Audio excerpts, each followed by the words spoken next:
Anitha Pushpavanam Kuppusamy Viha YouTube channel அன்பர்கள் அனைவருக்குமே அன்பான வணக்கம். இன்றைய பதிவுல 2025ஆம் ஆண்டு ஆடி மாதத்தில் 3வது வெள்ளிக்கிழமையில் நாம் செய்ய போகும் பூஜையை பற்றி பார்க்க போறோம். என்ன பூஜை செய்யலாம்? லக்ஷ்மி குபேர பூஜையை பற்றிய தகவல்கள், நாள், நேரம், இன்னும் கூடுதல் தகவல்கள் எல்லாம் பார்க்கலாம். அதற்கு முன்பாக இன்றைக்கு பிறந்த நாள் மற்றும் திருமண நாள் காண இருக்கின்ற அனைவருக்குமே என்னுடைய வாழ்த்துகள். உங்களுடைய வாழ்க்கையில நீங்க அனைத்து நலங்களும் வளங்களும் கிடைக்கப்பெற்று இடுவழி வாழணும்னு நான் அம்பாள் கிட்ட பிரார்த்திக்கிறேன். இந்த காணொளியை காண்கின்ற அனைவருக்குமே இந்த நாள் இனிய நாளாக அமையட்டும்.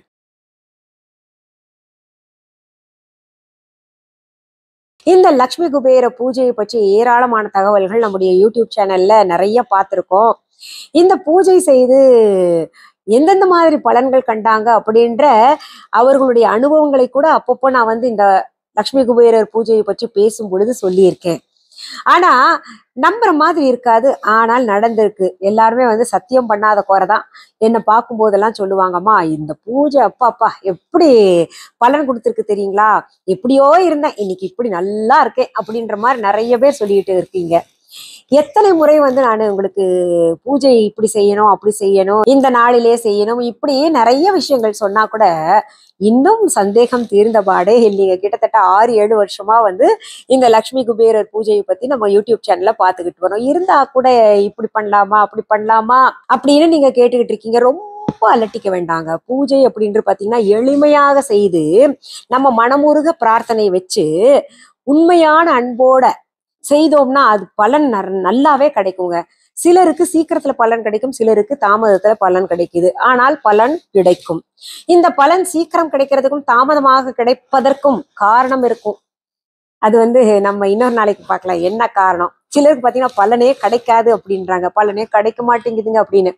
அதாவது இந்த லக்ஷ்மி குபேரர் பூஜை செய்து நிறைய எல்லாருக்குமே பலன் கிடைச்சிருக்கு. சில பூஜைகள் செய்து எங்களுக்கு பலனே கிடைக்கலீங்க போங்க அப்படின்ற மாதிரி அழுத்துக்கிறாங்க. அதுக்கு காரணம் இருக்கும் இல்லையா? சாமி எல்லாருக்குமே சாமி தான், எல்லாரையும் ஒரே மாதிரிதான் நடத்துறாங்க. நம்ம எல்லாரும் ஒரே மாதிரி இருக்கோமா அப்படின்னு பாத்தீங்கன்னா அங்கதான் இல்லை. அதுதான் முக்கியமான பாயிண்ட்டுங்க. அது என்னன்றது கட்டாயம் நீங்க ஞாபகப்படுத்துங்க, நான் பதிவாக தர்றேன். ஏன்னா பல வேற ஏதாவது பேசணும் அப்படின்னு நான் சொல்லிட்டு மறந்துடுறேன். அதனால எனக்கு ஞாபகப்படுத்துங்க கட்டாயம். இது என்ன காரணம், எப்படி இருந்தா நமக்கு பலன்கள் கிடைக்கும் அப்படின்றத நான் உங்களுக்கு சொல்றேன். இந்த குபேர பூஜை ஏன் இவ்வளவு சிறப்பாக இருக்கு? நம்ம எத்தனையோ வழிபாடுகள் செய்து நமக்கு முடிச்சுகள் அவிழ்க்க முடியல அந்த செல்வம் அப்படின்னு வரும்போது, இந்த குபேரர் பூஜை செஞ்சா மட்டும் ஏன் கை மேல பலன் கிடைக்குது? எத்தனையோ பூஜைகள் செஞ்சிருக்கோம், நம்ம வறுமை நீங்க பணம் வேணும் அப்படின்னு. ஆனா இதுல மட்டும் ஏன் கிடைச்சிருக்கு பலன்கள் அப்படின்னு கேட்டீங்கன்னா, சிவபெருமான் ஒவ்வொருத்தருக்கும் ஒரு வேலை கொடுத்துருக்காரு இல்லையா? அந்த வகையில குபேரருக்கு இந்த வேலையை கொடுத்துருக்காரு. இதை பாரு, யார் எப்படி இருக்காங்க, அவருடைய குணநலன்கள் பாரு, அவர்களுடைய எண்ண ஓட்டங்கள் பாரு, அவர்களுடைய செய்கைகள் பாரு, அவர்கள் உழைக்கிறார்களா இல்ல உழைக்காமல் அப்படியே உட்காந்துட்டு காலை ஆட்டிக்கிட்டே காசை கேட்கறாங்களா அப்படின்ற மாதிரி எல்லாம் பாரு. பார்த்துக்கிட்டு நீ மகாலட்சுமிகிட்ட சொல்லணும். அவங்க உத்தரவு கொடுத்த பின்னாடி நீ இதென்ன பூஜை பண்ணாங்கன்னா அவங்களுக்கு பணத்தை தரணும் அப்படின்ற ஒரு வேலையை கொடுத்துட்டாரு. குபேரர் அவருக்கு அளிக்கப்பட்ட வேலையை செஞ்சுக்கிட்டு இருக்கிறாரு. என்ன பண்றாரு? கண்காணிக்கிறாரு எல்லாரையும். சரியாக இருக்கிறாங்களா அவங்க எண்ணங்கள் சுத்தமாக இருக்கா, மத்தவங்களை கெடுக்காம இருக்காங்களா, போட்டி பொறாம இல்லாம இருக்கிறாங்களா, அகம்பாவம் ஆணவம் எல்லாம் இல்லாம இருக்காங்களா, மனிதர்களாக வாழ்கிறார்களா, இந்த மாதிரி எல்லாத்தையும் ஆராய்ஞ்சு நம்ம மகாலட்சுமி கிட்ட சொல்றாரு. சரியில்லைன்னு அதையும் போட்டு கொடுத்துருவாரு. அதாவது இன்னொன்னு சொல்றீங்க, அப்போ நீங்க நினைப்பீங்க, என்ன இது நாம அப்போ சரியில்லையா, நான் ரொம்ப நல்லவதானே, எனக்கு ஏன் நான் பூஜை பண்ணி கிடைக்கல, அப்போ நான் சரியில்லைன்னு நீங்க சொல்றீங்களான்னு அப்படி தப்பா நினைச்சுக்காதீங்க. அதெல்லாம் கிடையாதுங்க. நமக்கு கர்ம வினையும் இதோட ஒட்டி இருக்கு, எந்த ஒரு வழிபாட்டிலையும் ஒட்டி இருக்கு. சரிங்களா? அதனால்தான் இப்போ இந்த பூஜை ரொம்ப எளிமையானதுதான். அதுல பாத்தீங்கன்னா நீங்க நிறைய பொருள்கள் நம்ம கிட்ட இருந்து வாங்கியிருப்பீங்க. இந்த லக்ஷ்மி குபேரர் பூஜைக்கான பொருள்கள் எல்லாம் இருக்கும் உங்ககிட்ட.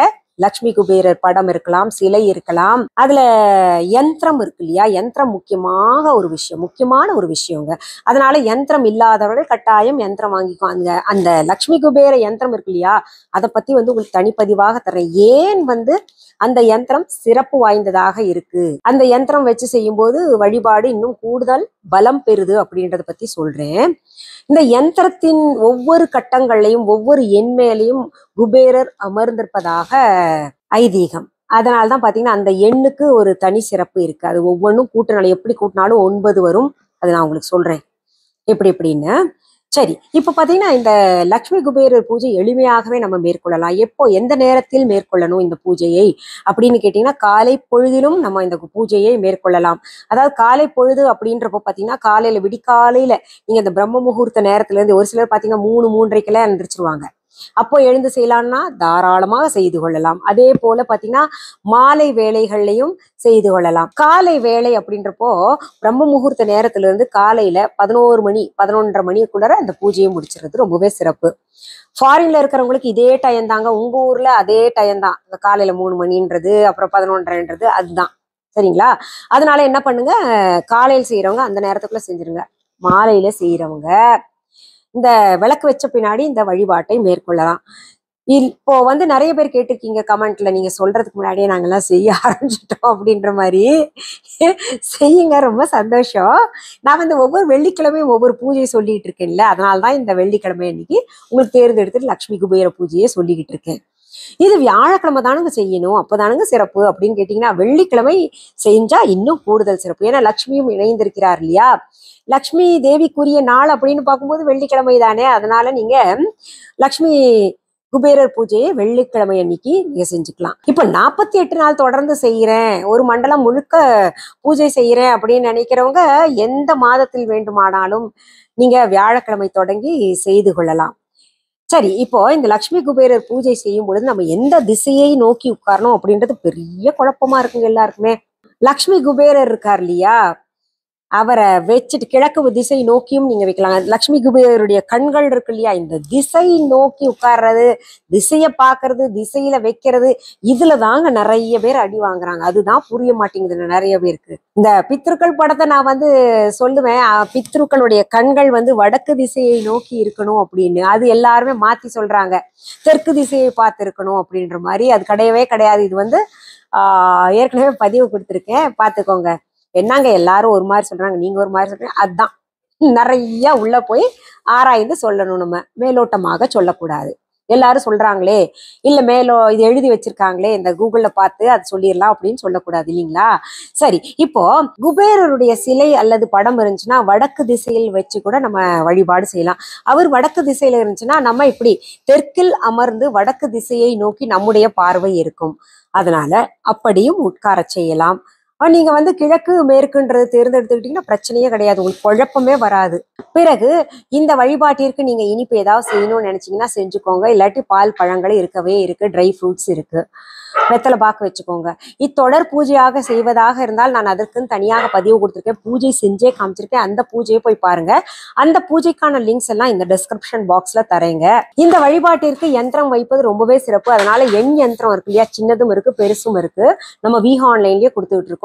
யந்திரத்தை எப்படி வச்சு வழிபாடு செய்யணும் அப்படின்னு கேட்டீங்கன்னா, லக்ஷ்மி குபேரர் படம் அல்லது சிலை இருந்துச்சுன்னா அதற்கு முன்பாகவே இந்த யந்திரத்தை வச்சுக்கிட்டு அது மேல ஒரு மஞ்சள் குங்குமம் வச்சுக்கோங்க, 4 பக்கமோ இல்ல சந்தன குங்குமம் வச்சுக்கிட்டு நடுவுல ஒரு நல்ல மனமுள்ள பூ வச்சுக்கோங்க. அதற்கு பிறகு ஓம் லக்ஷ்மி குபேராய நமக அப்படின்ற மந்திரத்தை 108 முறை குறைந்தபட்சம் சொல்லிக்கோங்க. இதற்கு பயன்படுத்த வேண்டிய மாலை என்ன அப்படின்னு பாத்தீங்கன்னா, ருத்ராட்ச மாலை பயன்படுத்தலாம், ஸ்படிக மாலை பயன்படுத்தலாம், சந்தன மாலை கூட பயன்படுத்தலாம். இப்போ இதுல சிலர் கேட்பீங்க, நாங்க சரிங்க இந்த வெள்ளிக்கிழமை செய்து அப்படியே தொடர்ந்து 48 நாள் இந்த லக்ஷ்மி குபேர பூஜையை செய்யலாமா அப்படின்னு கேட்டீங்கன்னா தாராளமாக செஞ்சுக்கோங்க. சரிங்க, இந்த வெள்ளிக்கிழமை செய்து அடுத்த வெள்ளிக்கிழமையாக செஞ்சுட்டு வரலாமா, இல்ல அடுத்தது வியாழக்கிழமை செய்துட்டு வரலாமா அப்படின்னு கேட்டீங்கன்னா வியாழக்கிழமை செய்துகிட்டு வரலாம். குறைந்தபட்சம் எத்தனை வாரங்கள் செய்யணும் அப்படின்னு கேட்டீங்கன்னா குறைந்தபட்சம் 9 இல்லைன்னா 11 வாரங்கள் செஞ்சுக்கோங்க. இந்த 48 நாள் பூஜையில என்னைக்காவது விடுபட்டுருச்சுன்னா என்ன பண்றதுன்னா கவலைப்படாதீங்க. அடுத்தடுத்து நீங்க தொடர்ந்து அப்படியே கவுண்ட் பண்ணிட்டு இந்த பூஜையை செஞ்சுக்கிட்டே போகலாம். இதுக்கு மேலேயும் தெளிவு வேணும் அப்படின்னா என்ன பண்றீங்க தெரியுமா? என்னுடைய லட்சுமி குபேரர் பூஜை அத்தனையுமே போய் பாருங்க. நிறையவே செய்திகள் சொல்லியிருக்கேன். லட்சுமி குபேர பூஜை அனிதா குப்புசாமின்னு போட்டிங்கனாலே வருங்க. லிங்க்ஸ் ஆகவும் இந்த டிஸ்கிரிப்ஷன் பாக்ஸ்ல நான் தர்றேன். சரிம்மா, இந்த ஆடி மாதம் 3வது வெள்ளி எந்த தேதியில வருதுன்னு சொல்லுங்களேன் அப்படின்னு கேட்டீங்கன்னா, ஆகஸ்ட் 1ஆம் தேதி ஆடி மாதம் 3வது வெள்ளியாக வருது. அந்த நாள்ல நீங்க புதுசா செய்யறவங்க கூட இந்த பூஜையை துவங்கி கொள்ளலாம். இந்த பதிவை கட்டாயம் உங்களுடைய உற்றார் உறவினர்கள் நண்பர்கள் எல்லாருக்கும் பகிரணும் அப்படின்றது என்னுடைய தாழ்மையான வேண்டுகோள். இதுவரைக்கும் நம்முடைய யூடியூப் சேனலை சப்ஸ்கிரைப் பண்ணாதவங்க அப்படியே போற போக்குல போயிடாதீங்க. சப்ஸ்கிரைப் பண்ணுங்க, பெல் ஐகான் பட்டனை அழுத்தி விடுங்க. அதே போல பாத்தீங்கன்னா என்ன தெரியுமா, இன்னொரு வேலையை நீங்க செய்யணும். நம்ம விஹா ஆன்லைன் ஷாப்பிங் ஆப் இது வரைக்கும் டவுன்லோட் பண்ணாதவங்க கட்டாயம் டவுன்லோட் பண்ணிக்கோங்க. என்னங்க நீங்க இத்தனை சொல்றீங்க, எங்களுக்கு இது வரைக்கும் புரிஞ்சுது, இப்போ என்னமோ விஹா ஆன்லைன் சொல்றீங்களே அப்படின்னு கேட்டீங்கன்னா, விஹா ஆன்லைன் என்பது எங்களுடைய ஆன்லைன் ஷாப். இது விஹா ஆன்லைன் ஷாப்பிங் ஆப் தவிர பாத்தீங்கன்னா viha.online இ-காமர்ஸ் வெப்சைட்டும் நடத்திக்கிட்டு வர்றோம். அதே போல பொருள்களை நேர்ல பார்த்து வாங்கணும் அப்படின்னு நினைக்கிறவங்களுக்காக சென்னை ராஜா அண்ணாமலைபுரத்துல விஹா கடையும் நடத்திக்கிட்டு வரோம். விஹா ஷாப் அப்படின்னு நடத்திக்கிட்டு வர்றோம். நீங்க இதுவரைக்கும் எங்களுடைய Viha online shopping app download பண்ணலன்னா தம்ப்நெயில்ல கொடுக்கப்பட்டிருக்கின்ற விஹா ஆன்லைன் ஸ்பெல்லிங் பார்த்துட்டு பிளே ஸ்டோர் ஆப் ஸ்டோர்ல டெக்ஸ்ட் பண்ணுங்க, டவுன்லோட் பண்ணிக்கோங்க. டவுன்லோட் செய்த பின்னாடி மிஸ்ஸஸ் அனிதா குப்புசாமி விஹா ஆன்லைன் அப்படின்னு பச்சை எழுத்துல இருக்கான்னு செக் பண்ணிட்டு கன்ஃபார்ம் பண்ணிக்கோங்க. இது டவுன்லோட் பண்ணி வச்சுக்கிட்டீங்கன்னு வைங்களேன், உங்களுக்கு பொருள் வாங்குறீங்களோ இல்லையோ, என்னதான் பொருள் இவங்க வித்துட்டு இருக்காங்க அப்படின்னு கூட போய் பார்க்கலாம். அதே போல இன்னொரு விஷயம், நீங்க போய் பார்த்தீங்கன்னாங்க வாங்காம விட மாட்டீங்க. அவ்வளவு அற்புதமான பொருள்கள். நம்ம கிட்ட இருந்து பொருள் வாங்கினவங்க அத்தனை பேருமே பாத்தீங்கன்னா ரொம்ப நல்ல ரிவ்யூஸ் கொடுத்துட்டு இருக்கீங்க. அதாவது கலப்படம் எதுவுமே கிடையாதுங்க. எந்த ஒரு விஷயத்திலையும் பாத்தீங்கன்னா சுத்தபத்தமான பொருள்கள், ஆன்மீக பொருளாகட்டும், சிலையாகட்டும், இல்ல இந்த ஆர்கானிக் ரைஸ் வெரைட்டிஸ் ஆகட்டும், ஆர்கானிக் ப்ராடக்ட்ஸ் நான் தயாரிக்கிறது, ஸ்கின் சம்பந்தப்பட்டதெல்லாம் பாத்தீங்கன்னா, அதே போல இந்த சாரீ ஜுவல்லரிஸ் எதுவாக இருந்தாலும் ரொம்ப அற்புதமாக நானே தேர்வு செய்து ஒவ்வொன்றாக விற்பனைக்கு கொடுத்துக்கிட்டு இருக்கிறேன். இதுல சிலர் என்னுடைய பெயர், புகைப்படம், ஆடியோ, வீடியோவை பயன்படுத்திக்கிட்டு அவங்கவுங்க பொருளுக்கு விளம்பரத்துக்கு பயன்படுத்திக்கிறாங்க. நான் இப்படி பேசுறதெல்லாம் அப்படி பேசுறது நான் அவங்களுக்காக விளம்பரம் கொடுத்தேன் அப்படின்னு மட்டும் நினைச்சிடாதீங்க. அது கிடையாதுங்க. அதே போல பாத்தீங்கன்னா என்னுடைய விஹா பொருள்கள் அத்தனையுமே எங்களுடைய viha.online இ-காமர்ஸ் வெப்சைட் தவிர, எங்களுடைய விஹா ஆன்லைன் ஷாப்பிங் ஆப் தவிர, எங்களுடைய விஹா கடையை தவிர வேற எங்கேயுமே கிடைக்காது. வேறு எந்த இ-காமர்ஸ் வெப்சைட்லயும் இல்ல வேறு எந்த ஆன்லைன் ஷாப்பிங் ஆப்ல மற்றும் வேறு எந்த கடைகள்ல விஹா அப்படின்னு பேர் பார்த்தீங்கன்னா அதற்கும் எனக்கும் தொடர்பு கிடையாது. அதே போல எங்க விஹா கடைக்கான கிளைகள் வேற எங்கேயுமே கிடையாதுங்க. ஒரே ஒரு கடை சென்னை ராஜா அண்ணாமலைபுரத்துல நான் நடத்திக்கிட்டு வர்றேன். சரி, இது தவிர பாத்தீங்கன்னா உங்களுக்கு ஆப் லிங்க்ஸ் வேணும், இல்ல எங்களுடைய கடைக்கு வர்றதுக்கு ரூட் மேப் வேணும், அட்ரஸ் வேணும் அப்படின்னா இந்த டிஸ்கிரிப்ஷன் பாக்ஸ் ஓபன் பண்ணுங்க. அதுல எல்லாமே இருக்குங்க. போன் நம்பர் முதற்கொண்டு எல்லாமே இருக்கும். அதை நீங்க ஃபாலோ பண்ணிக்கோங்க. சரி, மீண்டும் அடுத்தடுத்த பதிவுகள்ல சந்திக்கும் வரை நன்றி கூறி விடைபெறுவது அனிதா குப்புசாமி. நன்றி, வணக்கம்.